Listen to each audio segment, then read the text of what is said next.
365 দিনে কোনোদিন খোদার ফজরের নামাজ পড়লা না, তিনি যদি বলে ফেলে যে নাফরমান আর কোনোদিন তোরে আমি সেজদা দিতে দেব না, তোর কোন আব্বাই সেজদা দেওয়াইবে তোরে? এই নাফরমান, গত 1 বছরে যে কোনোদিন 5 ওয়াক্ত নামাজ পড়ো নাই, আল্লাহ যদি বলে যা আর কোনোদিন তোকে সেজদা দিতে দেব না, যা।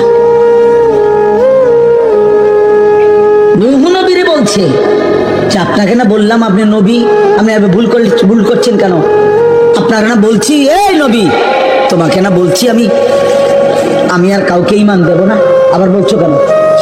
কোরআনুল কারীমের মধ্যে আছে বাপ, নূহ নবীর মতো নবী 950 বছর যে আল্লাহর দিকে ডাকছে মানুষকে, সেই নবী এবার আবার হাত তুলে বলছে আল্লাহ আমার ভুল হয়ে গেছে, আমি বিষয়টা বুঝি নাই, আমি সন্তানের অস্থিরতায়, আল্লাহ আমি আপনার ফয়সালার কথা আমার মনে নাই, আমার সন্তান জাহান্নামী হবে, এটা আমারে পাগল বানায় ফেলছে, এটা আমারে অস্থির বানায় ফেলছে, আমারে ভুলায় দিছে আপনার কথা, আপনি আমারে মাফ করে দেন।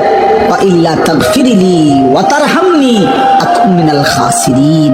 আয় করিম, আপনি যদি আমারে মাফ না করেন, দয়া না করেন, আমি নবী হয়েও ক্ষতিগ্রস্তদের অন্তর্ভুক্ত হয়ে যাব। চলো আব্বা, আমি শুধু একজন বক্তা, ওয়াজ করতে আসছি,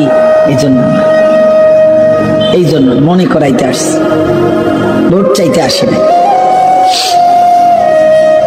ভোট চাইতে না, আখেরাত মনে করাইতে আসছি। এটা এই 3টা উদাহরণ